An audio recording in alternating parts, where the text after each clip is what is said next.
daripada Al-Quran. Quran tu salah satu wahyu. Tapi bila dia masuk dalam bab 3 tu, dia pergi kepada bentuk yang umum, yang nama dia wahyu. Dan kita berada pada muka surat 44 ni dia masuk pada pengertian wahyu. Pengertian wahyu tu 43, kemudian dia sambung 44. Apa yang ditarifkan sebagai wahyu. InsyaAllah kita akan tengok tajuk ni malam ni. Sebelum tu ada beberapa orang jemaah dia minta saya cerita sikit tentang qiraat, tentang ilmu qiraat. Ilmu qiraat ni ialah satu ilmu bacaan Al-Quran. Qiraat satu, bukan qiraati yang ngaji tu. Qiraat ni maksudnya bentuk-bentuk bacaan. Jadi ilmu tentang bacaan ini, dia ialah satu disiplin ilmu yang mana dia ni lahir. Surat beranak ilmu qiraat ini sama surat beranak dia dengan turunnya Quran. Bila Nabi SAW diangkat menjadi Rasul, diberikan wahyu yang pertama itu di Gua Hira, maka ilmu bacaan ni pun turun sekali. Dia sekali serentak turun dengan wahyu. Wahyu itu turun, Quran itu turun, maka ilmu bacaan Quran ni pun dia turun. Ilmu bacaan Quran. Cuma bila sebut qiraat ini, dia pelbagai bentuk bacaan. Jadi kalau kita tengok zaman Nabi SAW ketika mana berada di Mekah selama 13 tahun, disiplin ilmu bacaan ni dia macam kurang berkembang sangat. Sebab masa itu dakwah Nabi pun secara sembunyi-sembunyi, dan Islam pun bukan menjadi kuasa besar pada ketika itu, bukan menjadi pemerintah. Tapi bila mana Nabi SAW berhijrah ke Madinah, 10 tahun dekat Madinah, Nabi berdakwah menyampaikan Quran di Madinah, maka pada ketika itu ilmu yang namanya ilmu qiraat ini dia berkembang. Bentuk-bentuk bacaan Quran. Dan Nabi SAW dalam hadis, dan banyak hadis, beberapa hadis disebut Nabi kata unzilal Quran ala sab'ati ahruf faqra'u ma tayassaru minhu. Kata Nabi SAW, Quran ini diturunkan dengan 7 huruf. Dia ni kita nak sambut Ramadan ni, nak masuk bulan Ramadan ni, ada sejarah penurunan Quran dengan 7 huruf tu. Boleh jadi satu tajuk, penurunan Quran dengan 7 huruf. Apa yang dikatakan 7? Perbahasan ulama 7 tu bagaimana? Nabi kata unzilal Quran ala sab'ati ahruf. Quran ni diturunkan dengan 7 huruf. Kemudian Nabi sebut faqra'u ma tayassaru minhu. Kamu bacalah Quran ini dengan mana-mana bacaan yang mudah bagi kamu. Maksudnya Quran ini boleh dibaca dengan pelbagai bentuk riwayat, pelbagai bentuk wajah bacaan. Dia boleh berbeza bentuk wajah bacaan. Kenapa begitu? Kerana satu ketika Nabi SAW dia berada di dekat dengan perkampungan Bani Ghifar. Pada ketika itu Jibril turun datang jumpa Nabi SAW, bawa satu wahyu bagi pada Nabi, ayat Quran lah ni. Kemudian Nabi dapat, kemudian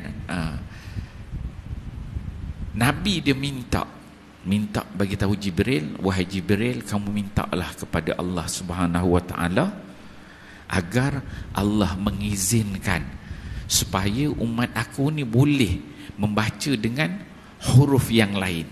Dia kata, itu katakan 7 huruf tu dengan huruf yang lain. Maka Jibril pun naik ke atas balik, naik ke langit, turun. Mula tadi satu huruf, satu bentuk bacaan turun pada Nabi. Kemudian Nabi turun, Jibril turun bawa wahyu pada Nabi sallallahu alaihi wasallam. Baca dengan huruf yang kedua. Bila Nabi dengar huruf yang kedua, Nabi kata, Jibril, mintalah kepada Allah, aku minta keampunan. Dia kata umat aku ni umat yang lemah. Dia tak sebab Arab dia banyak kabilah kita lah, ada Jawa, ada Melayu, ada Mendeling, ada Bugis kan, ada banyak kabilah. Jadi semua kabilah tu kalau nak baca dengan lahjah Quraisy, dengan dialek, satu dialek je tak mampu. Jadi Nabi kata umat aku ni alah lemah lah, dia kata mintalah pada Allah supaya tambah lagi bentuk bacaan tu. Maka Jibril alaihissalam naik balik ke langit, minta pada Allah supaya diberi lagi. Maka Jibril turun, jumpa Nabi, kata ini huruf yang ketiga, baca. Nabi SAW tengok huruf ketiga, Nabi kata, Jibril tak cukup lagi. Dia kata umat aku ni lemah lagi, tak mampu lagi nak baca dengan setakat 3 huruf ni, tak cukup lagi, kena lagi, naik lagi, minta lagi pada Allah supaya tambah. Nah, Allah izinkan Jibril turun bawa huruf yang keempat, 4 huruf. Jadi Nabi SAW tengok, dengar, ini wahyu yang keempat, wajah yang keempat bawa. Kemudian Nabi masih tak berpuas hati lagi. Dia kata umat aku ni lemah, banyak kelemahan, payah. Tambah kita Melayu ada slang Jawanya, kan, cacul cilatir al cucil dah, kan, slang kan, cara sebutan tu bukan senang. Arab, walaupun bahasa Arab dia banyak kabilah, bukan boleh nak diselaraskan. 4 huruf, kali keempat turun tu, dengan 4 huruf tu Nabi dia minta Jibril, mintalah pada Allah tambah lagi. Yang keempat tu Jibril naik ke atas jumpa Allah Subhanahu Wa Taala. Allah izinkan, Allah bagi wahyu turun kepada Nabi sallallahu alaihi wasallam, dan Allah sebut kamu bacalah dengan 7 huruf. 1, 2, 3, 4, berhenti kat 4 terus Allah Taala bagi tu 7. Dia tak ada, dia tak lalu 5, 6 tak, dia lalu 7 terus, lalu 7. Maksudnya 1, 2, 3, 4 terus. Allah bagi 7 huruf. 7 huruf tu maksudnya dia ada kepelbagaian, banyaklah kita. Beli 7 tu dia jadi banyak, banyak bentuk wajah bacaan. Dan ulama dia bahas apa 7 tu. Dia katakan 7 tu, dia katakan ada suku-suku kaum, ada Quraisy, Hawazin, Bani Asad, Bani Tamim, macam-macam lah. Ada di sudut bahasanya, ada sudut dialeknya, ada di sudut haram halalnya, ada sudut depan belakang, takdim takhirnya. Sampai ada ulama kata takrif 7 tu sampai 35 takrif. Ada ulama dan kitab kata 35 takrif. Ada ulama kata sampai 40 takrif. Sebab dia 7, kan, subjektif, tapi dia memberi gambaran 7 tu maksudnya kepelbagaian, boleh dibaca. Jadi Nabi SAW dengan bila sahabat-sahabat datang belajar dengan Nabi ni, belajar Quran, jadi bila diizinkan dengan 7 huruf tu, Nabi dia akan ajar berdasarkan kepada bahasa kabilah tersebut. Tu mari orang Jawa, Nabi akan ajar guna bahasa Jawa, dia punya slang Jawa. Mari orang Meru dengan bahasa Meru, orang Melayu dengan bahasa Melayu. Jadi dia kepelbagaian. Dan bukan dialek sahaja, tapi memang perkataan itu berbeza. Saya selalu bagi contohnya buah mangga. Ada orang guna perkataan mangga, ada orang guna perkataan buah mempelam, ada orang sebut pantai timur dia kata buah pauh, tapi benda yang sama, buah yang sama. Maka Nabi dia akan ajar berdasarkan kepada kabilah-kabilah tersebut. Jadi bila berlaku begitu, zaman Nabi SAW, orang ni baca gini, orang ni baca gini, orang ni baca begini, kan. Kemudian ada juga kabilah yang sama, tapi Nabi bagi dengan perkataan yang berbeza, yang menyebabkan dalam kalangan sahabat ini sendiri dia ada berlaku khilaf, berbeza pandangan. Pernah satu ketika mana Nabi SAW ketika itu berada di Madinah selepas Amul Fathi, selepas dah pembukaan kota Mekah tahun 9 ke 10 Hijrah. Ada seorang sahabat tu nama dia Hisham bin Hakam. Dia ni jadi imam semayang malam. Dia ni baru masuk Islam. Orang Quraisy juga. Dia semayang jadi imam di semayang malam. Mungkin Maghrib, Isya kan? Dia semayang jadi imam. Kebetulan dekat belakang yang jadi makmum ialah Sayyidina Umar Al-Khattab. Jadi ketika itu Hisham dia membaca surah Al-Furqan, surah Furqan, juzuk 19. Jadi Hisham ni dia baca betul. Bacaan yang diambil itu daripada Nabi SAW. Memang ambil daripada Nabi. Jadi dia baca. Tapi wajah bacaan yang dia baca itu berbeza dengan Umar. Umar dia ambil bacaan yang berbeza. Tak sama apa yang diambil oleh Hisham. Menyebabkan Umar dia semayang dekat belakang tu, memang dia rasa tak selesa. Dia kata sudahlah, ini apa wahyu, mana pula belajar si Hisham ni. Lepas semayang dia ambil ridak, tarik apa ni, kita katakan jubah, baju, kain selendang pada Hisham tu, bawa pergi jumpa Nabi SAW. Bawa pergi jumpa Nabi. Kemudian ceritalah apa yang berlaku. Nabi suruh Hisham baca, Hisham pun baca. Nabi kata betul bacaan kamu. Oi, saya nak Umar dia jadi biar betul. Lepas tu Nabi kata Umar kamu pula baca. Umar pula baca. Umar bila dia baca, habis dia baca, Nabi kata betul juga. Menyebabkan pada ketika itu Umar dia jadi biar betul ni. Adakah wahyu sedemikian? Sebab dia teringat zaman jahiliah dulu, kitab-kitab sebelum ni dipesong, diubah-ubah. Maka Nabi SAW mendoakan Umar jadi tenang dan boleh terima, faham bahawa Quran itu diturunkan dengan ada variasi yang berbeza. Berlaku juga satu ketika Ubay bin Ka'ab. Nama Ubay bin Ka'ab ni nama besar lah. Kalau di sudut bacaan Quran ini, Ubay ni besar. Penulis wahyu. Nabi kata ambil Quran, khuzul Quran min arba'. Ambil bacaan Quran ni daripada 4 orang sahabat besar. Di antaranya lah Ubay bin Ka'ab. Satu ketika Ubay dia masuk Masjid Nabawi dalam bulan Ramadan.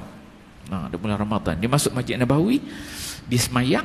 Ubay ini dia baca suratul Nahli. Surah Nahli ni juzuk ke-14 lah. Dia baca. Habis dia baca, dia semayang. Dia semayang sunat lah malam. Dia sahabat ni malam semayang sunat, dia datang semayang. Sahabat lain dengar dia baca, dengar sikit. Kemudian habis dia semayang, masuk sahabat lain pula dalam Masjid Nabawi. Sahabat yang masuk tu baca surah An-Nahli juga. Surah An-Nahli di juzuk 14. Qiyam malam, bukan semayang tarawih, qiyam. Maksudnya masing-masing semayang sunat, tapi sahabat ni dia dengar, sahabat ni baca. Sahabat yang kedua masuk tadi Ubay masuk. Sahabat yang kedua tu masuk, dia baca surah Nahli juga, juzuk 14. Mungkin malam tu 14 Ramadan gambarnya. Jadi semua baca juzuk 14, kan? Sahabat yang kedua tu bila dia baca, Ubay dia dengar. Dia dengar sahabat tu baca, dia kata, awak dia baca tak sama dengan apa yang aku baca. Dia punya wajah bacaan dia berbeza. Lain. Habis sahabat tu semayang, Ubay dia panggil. Mari sini duduk, kita sembang, bincang dulu. Apa yang kamu baca? Dia kata. Dia tengah bincang, dia kata, aku ni ambil bacaan daripada Nabi bla bla bla. Tengah bincang 2 orang, ada sahabat lain masuk. Sahabat yang ketiga masuk. Sahabat yang ketiga ni masuk, baca surah An-Nahli juga, juzuk 14. Surah An-Nahli juga. Yang mana bila sahabat yang ketiga ni baca, Ubay bin Ka'ab dengan tengah sembang tu dengar sahabat ketiga ni baca, ini lagi lain ni baca. Ubay dia kata tak sama dengan aku baca, tak sama dengan kau baca, dia baca ni lagi lain. Dia kata, sudah, dia kata. Mula Ubay bin Ka'ab tepuk dahi dia tu, sudahlah, dia kata. Habis semayang, 2 orang sahabat ni tadi panggil dia, bawa pergi jumpa Nabi SAW. Bawa pergi jumpa Nabi, kemudian cerita. Jadi ini baca gini, ini baca gini, Nabi suruh baca. Nabi kata, 3 betul. Orang pertama betul, orang kedua betul, yang ketiga betul. Nabi kata, unzilal Quran ala 7 ahruf. Faqra'u ma tayassara minhu. Quran ini turun dengan 7 huruf, kata Nabi. Kamu baca apa yang mudah bagi kamu. Kamu mudah, kamu baca apa yang mudah bagi kamu. Ubay ni orang besar, sahabat besar, yang Nabi kata nak ambil baca Quran, ambil daripada dia pun tak tahu ada sahabat lain riwayat beza dengan dia. Itu berlaku zaman Nabi. Ada satu riwayat dalam tafsir Tabari, ada seorang sahabat tu nama dia Al-Arqam bin Abi Arqam, dia menceritakan ada seorang lelaki ni, sahabat lah ni. Dia datang ke Madinah, kemudian dia ambil bacaan, nak belajar Quran. Dia pergi jumpa Abdullah bin Mas'ud. Abdullah bin Mas'ud ni orang besar, ulama besar, ulama Quran. Yang Nabi kata nak belajar Quran, ambil daripada Abdullah bin Mas'ud. Nabi sebut orang besar, sahabat besar. Jadi laki ni dia pergi jumpa Abdullah bin Mas'ud, ambil bacaan satu surah. Dia ambil, dia baca satu surah, selesai. Kemudian ialah jumpa habis satu sahabat. Zaman tu habis baca, kemudian nak ambil bacaan yang lain pula. Dia pergi pula jumpa Zaid bin Thabit. Saya pernah ceritakan betapa hebatnya Zaid bin Thabit ni. Dia pergi pula jumpa Zaid bin Thabit, ambil surah yang sama, bacaan riwayat tu. Pergi jumpa Zaid bin Thabit, ambil surah yang sama, satu surah. Dia dengar Abdullah bin Mas'ud punya bacaan dengan yang kedua Zaid bin Thabit lain, tapi dia ambil yang pertama tu, dia ambil Abdullah bin Mas'ud, kedua dia ambil Zaid bin Thabit, lain pula bacaan dia, surah sama. Dah dia mula confuse, lain pula ni. Habis orang kedua tak puas hati lagi, carilah sahabat lain, cari-cari orang Quran. Siapa? Cari Ubay bin Ka'ab, sahabat yang ketiga. Ubay bin Ka'ab, ini figure-figure besar ni. Orang kata Perdana Menteri, timbalan Perdana Menteri kan, Menteri Kewangan, inilah besar-besar sahabat ni. Jumpa pula yang ketiga, Ubay bin Ka'ab. Pergi jumpa Ubay bin Ka'ab, ambil surah yang sama, baca surah yang sama, nak ambil. Ubay bin Ka'ab pula ajar dia, lain pula wajah bacaan tu. Pening sahabat ni. Rojul pening dia. Dia kata tak boleh jadi ni, kata. Lalas macam ni, pergi jumpa Nabi lah, dia kata. Bolok, kata, bolok. Pergi jumpa Nabi SAW. Jumpa Nabi, dia pun ceritalah pada Nabi, wahai Rasulullah, tadi aku nak belajar Quran, mula aku pergi jumpa dia kata jumpa Abdullah bin Mas'ud, baca begini, Zaid bin Thabit baca begini, Ubay bin Ka'ab baca gini, surah semua sama Rasulullah. Fasakatan Nabi SAW. Nabi bila dengar gitu, Nabi terdiam. Macam mana Nabi nak jawab ni, kan? Kemudian kebetulan pada ketika itu yang duduk bersama dengan Nabi ialah ada Sayyidina Ali radhiyallahu anhu. Ali kebetulan ada masa tu duduk sama dengan Nabi. Mungkin tengah ngetih ke, tak tahulah, bukanlah ngetih kot, tak minum syai ke apa kan, minum teh kan. Okey, Ali dia ada. Ali bila dia dengar itu, dia menyampuk. Ali dia menyampuk sebab Nabi dalam hadis tu disebut fasakatan Nabi dia diam. Kemudian Sayyidina Ali dia menyampuk. Dia kata wahai sahabat, dia kata, kamu bacalah daripada mana-mana bacaan yang kamu ambil pada sahabat ni yang mudah bagi kamu. Sebab Ali dia kata situ. Kemudian baru Nabi sebut unzilal Quran ala sab'ati ahruf. Quran itu turun dengan 7 huruf. Kamu baca mana-mana wajah bacaan yang mudah bagi kamu. Berlaku itu zaman Nabi sallallahu alaihi wasallam. Memang Quran tu maksudnya berbeza dari sudut bacaan. Tengok zaman, kalau macam zaman tabi'in, zaman tabi'in, Sa'id bin Jubair ni tabi'in besar, seorang alim, faqih, ulama, mufassir, qari, alim besar, semua tahu Sa'id bin Jubair. Sa'id bin Jubair ni zaman tabi'in. Lepas dah zaman sahabat tabi'in. Sa'id bin Jubair ni dia jadi imam besar dekat Kufah. Imam besar.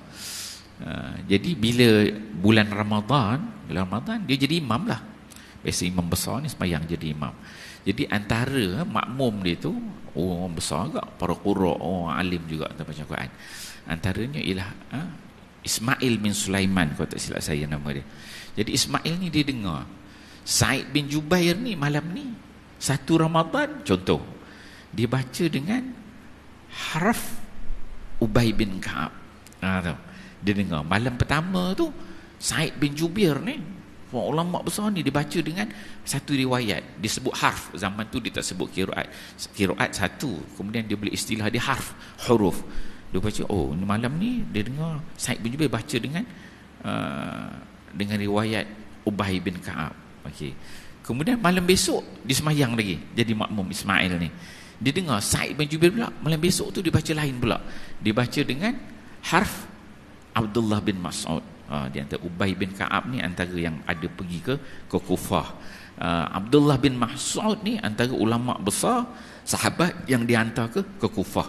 Jadi Sa'id bin Jubair ni dia tak main, dia ambil daripada Abdullah bin Abbas, Abdullah bin Umar, sahabat-sahabat besar dia ambil semua bacaan. Jadi tiap-tiap malam tu dia dengar, oh ini baca huruf ini dia baca huruf ini. Jadi berlaku sebenarnya perbezaan bentuk bacaan, riwayat-riwayat tu berbeza. Zaman sahabat berlaku khilaf, tapi Nabi menenangkan. Zaman tabi'in, tabi'in. Jadi ilmu bacaan Quran ini yang dinamakan ilmu qiraat itu dia memang berkembang. Cuma sekitar dalam ulama dia bahaslah 300 hijrah, 400, 500 hijrah. Jadi disiplin ilmu bacaan tu dia makin rendah sebab dia banyak. Ada qiraat 7, ada qiraat 10, banyak-banyak riwayat. Jadi dia dah makin tenggelam. Hanya yang tinggal sekarang ni yang banyak orang baca itulah biasa yang kita baca. Riwayat Hafs an Asim yang paling banyak kita bacalah. Kemudian lebih kurang saya rasa dalam 80% umat Islam dia baca dengan Hafs an Asim.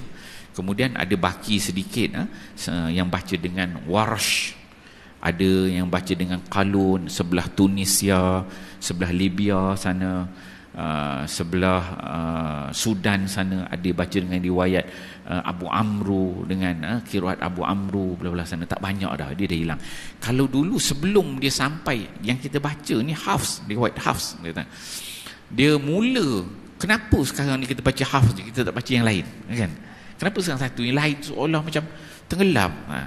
Dia mula ketara dia nampak dominan pada Hafs ni apabila Quran yang pertama itu dicetak berdasarkan riwayat Hafs.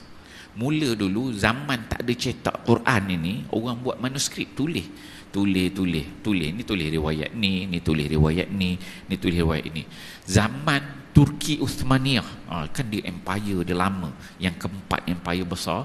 Jadi zaman dia ni lah Quran itu kali pertama dicetak. Jadi kali pertama dicetak tu, yang kerajaan Turki Uthmaniyah pun dia guna riwayat Hafs, dia pula jadi kerajaan besar, cetak pula Quran tu dengan riwayat Hafs. Jadi menyebabkan riwayat Hafs ni dia berkembang. Jadi bila ini peranan kerajaan, dia main peranan, jadi semua berkembang riwayat Hafs. Yang kalau dulu dekat Mesir, negeri Mesir lah, orang biasa belajar Mesir dulu dia riwayat Warsh banyak, tapi bila masuk Hafs tu masuk, dia jadi macam yang lain tu tenggelam. Dulu dia orang baca dengan Nafi', macam Madinah tu Imam Nafi' zaman Imam Malik, memang dia orang baca dengan qiraat Nafi', tapi lama-lama dia tenggelam bila berubah kerajaan, polisi kerajaan tu, jadi dia mempengaruhi bentuk-bentuk bacaan. Ada sebelah negara, sebelah Libya sana, sebelah tu ni, yang mana mereka ni negara dia tu memang dia hadkan nak baca kena Quran ini, ada undang-undang dia tentang qiraat, gitu. Sebab itu sekarang ni kita baca riwayat Hafs dia. Namun demikian sebenarnya ada je anak-anak kita yang belajar bidang qiraat ni. Antaranya saya pun belajarlah bidang qiraat ni, sempat belajar, pergi dekat Malaysia belajar, dekat Mesir belajar. Jadi kita tahulah kepelbagaian bentuk bacaan. Kemudian adakah qiraat ini boleh dibaca dalam solat selain pada riwayat Hafs an Asim? Kan?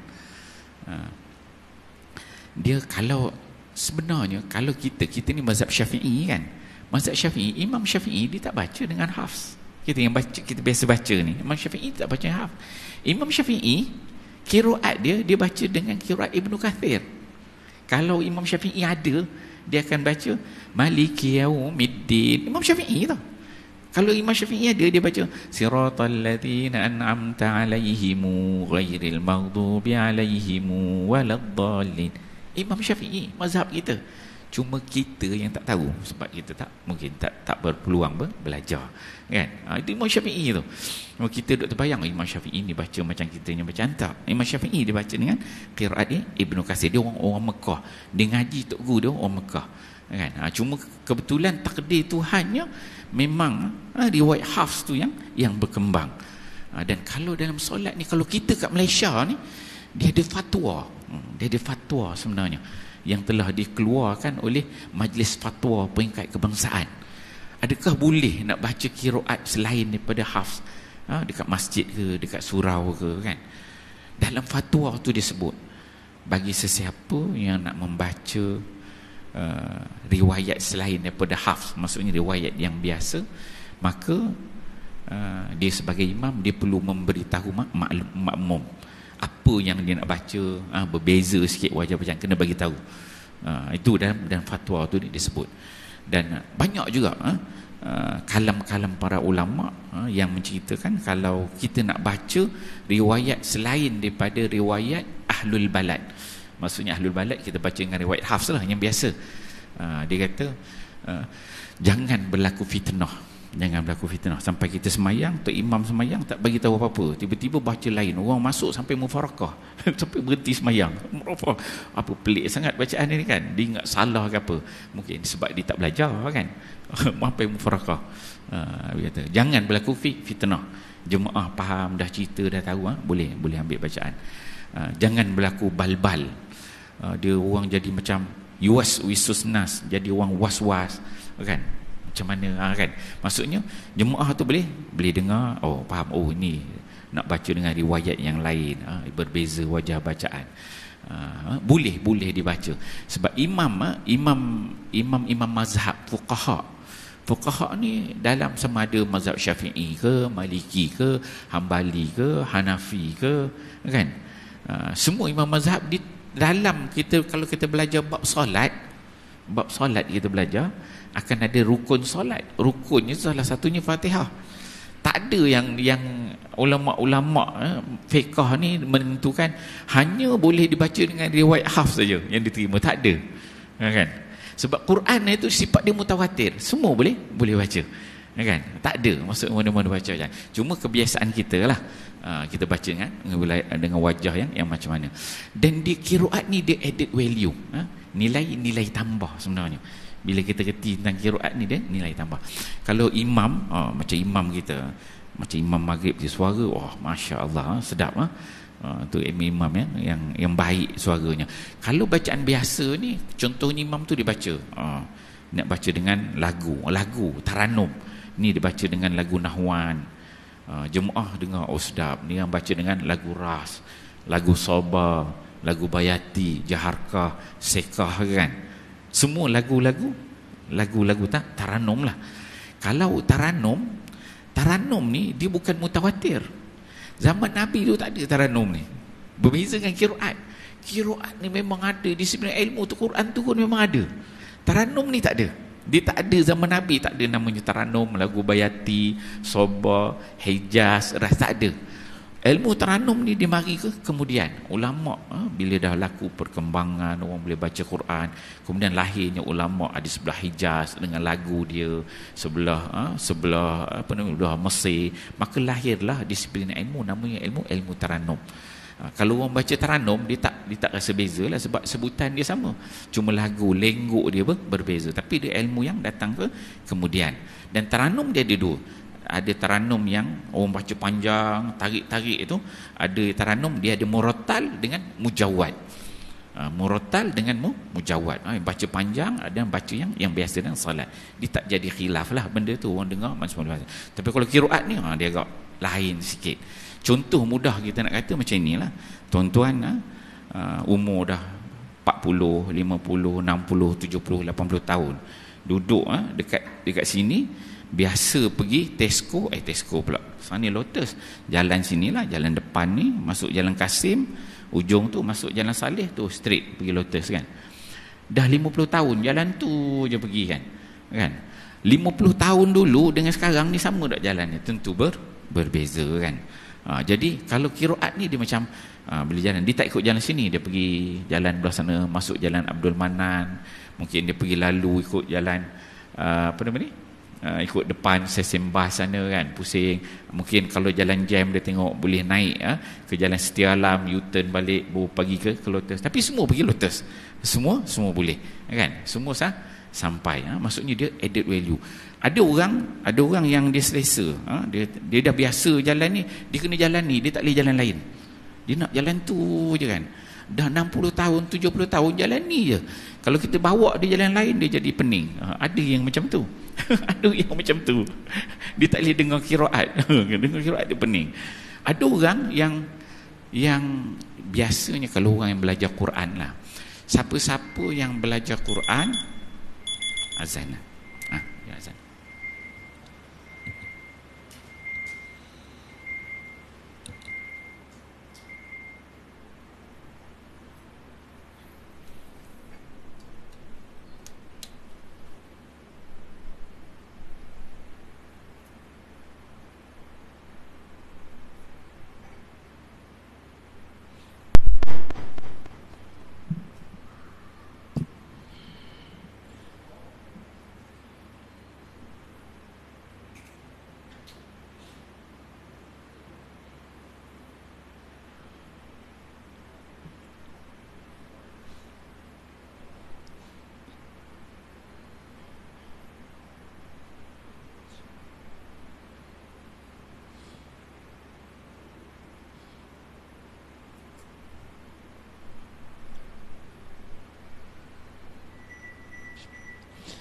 Allahu Akbar, Allahu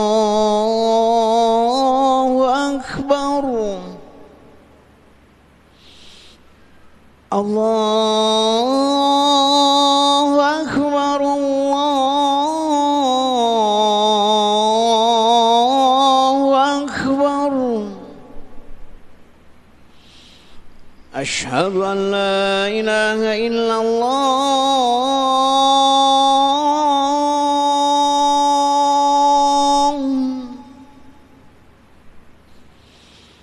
asyhadu an la ilaha illallah,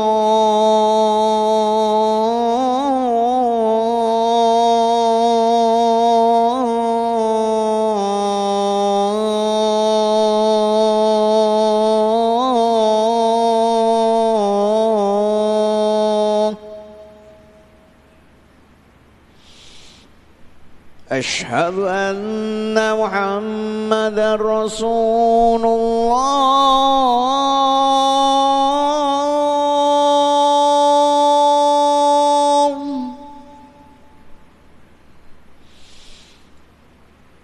asyhadu anna Muhammadar Rasulullah.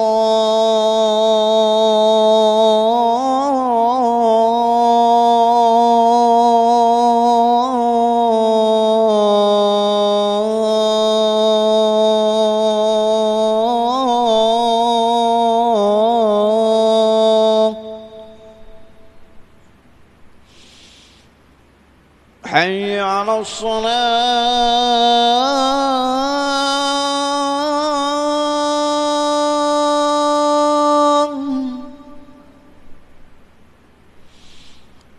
حي على الصلاة،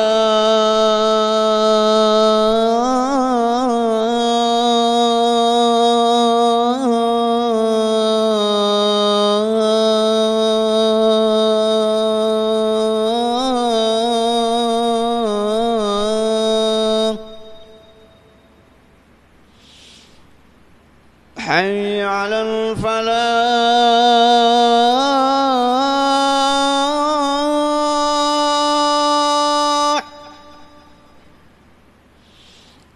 حي على الفلاح.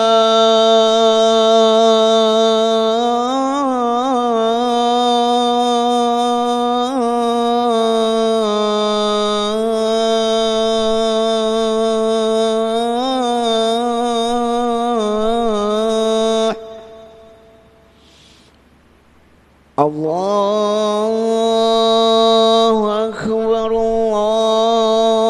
Allahu Akbar, la ilaha illallah.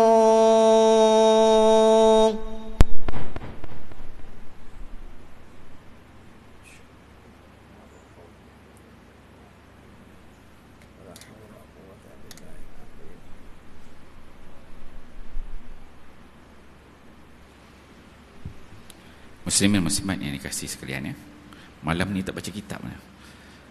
Sembang buat qiraat ni. Sebab ada orang tanya tu dia minta saya terang sikit, cerita sikitlah.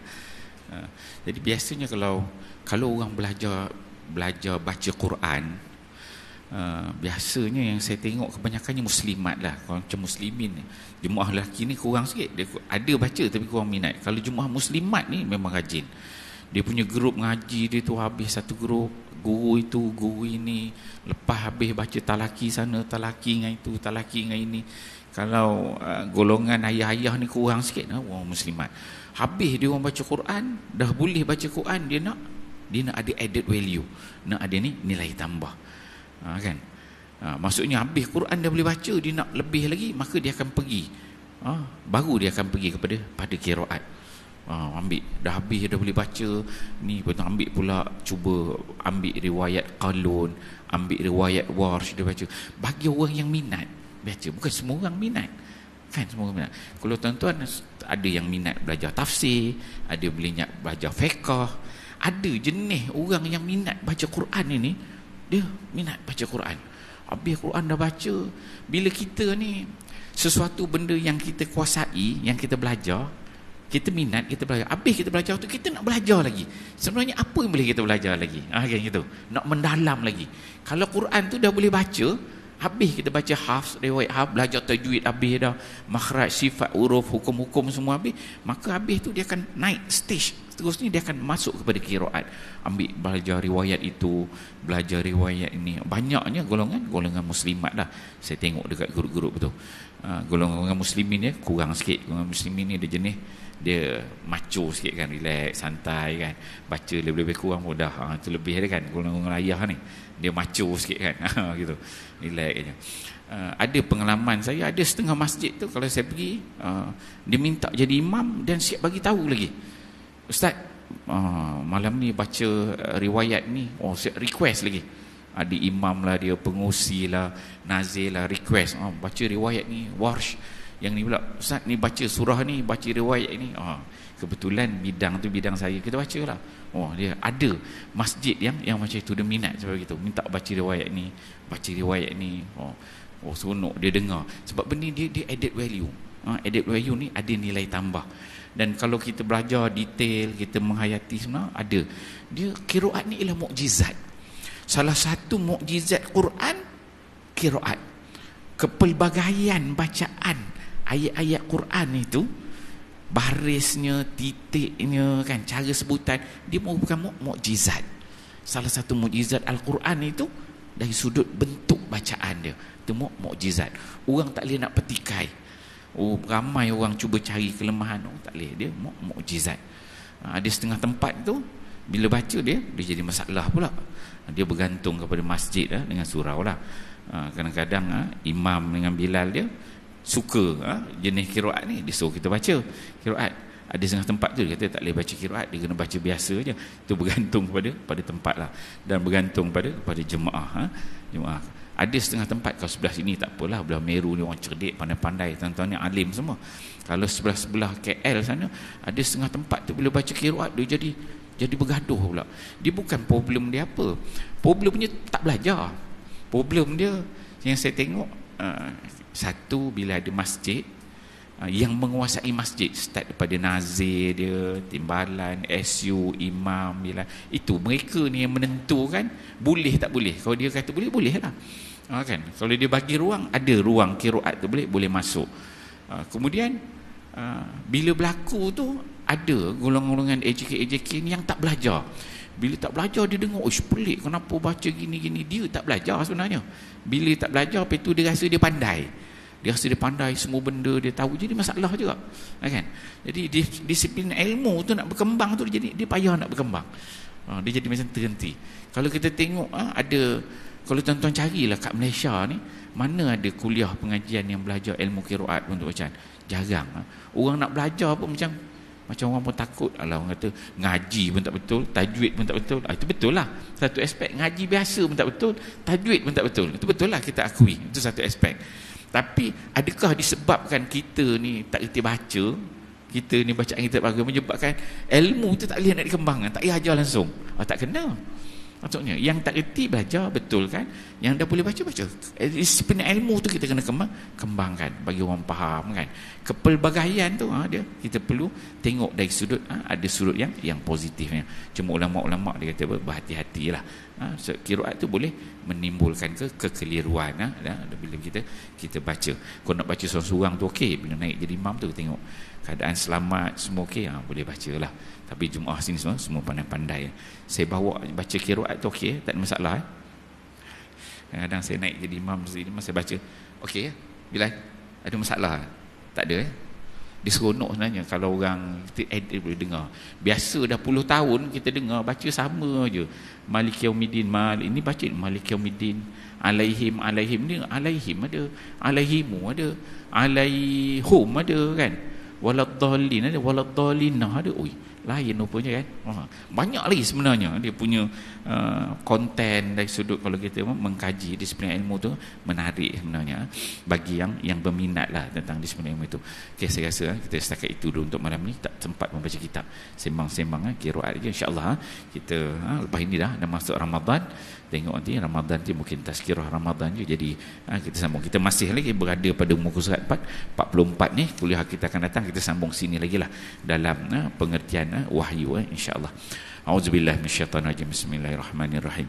Alhamdulillahirabbil alamin wassalatu wassalamu ala asyrafil anbiya'i wal mursalin wa ala alihi washabbihi ajmain.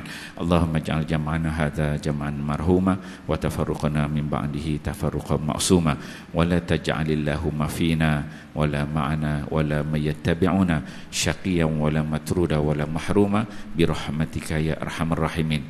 Rabbana atina fid dunya hasanah wa fil akhirati hasanah wa qina adzabannar. Wa sallallahu ala sayyidina Muhammad wa ala alihi washabbihi wasallam walhamdulillahi rabbil alamin. Assalamualaikum warahmatullahi wabarakatuh.